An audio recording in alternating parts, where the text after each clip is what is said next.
Incident lends more urgency to the debate over the future of barriers along Bourbon Street. Chris Joseph reports security and business leaders say they want a decision.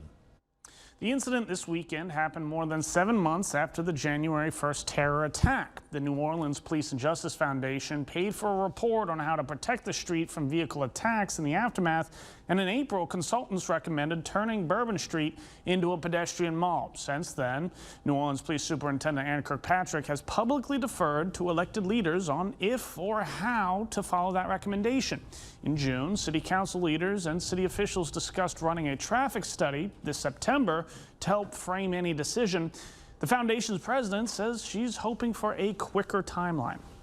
This is something that has to be done with very careful consideration. We've got to balance reform with reality. We have a lot of people we need to take into consideration. I understand that, but something has got to be done before someone else gets hurt. Now, city leaders have acknowledged the need for security, but also the need to allow businesses in the French Quarter to get deliveries and people who live in the area to drive to and from their homes. The president of the foundation says she acknowledges the need for balance, but again, pushing for that decision. I have reached out to the Mayor Cantrell's office and Councilman Freddie King, who represents the French Quarter. He deferred to the NOPD.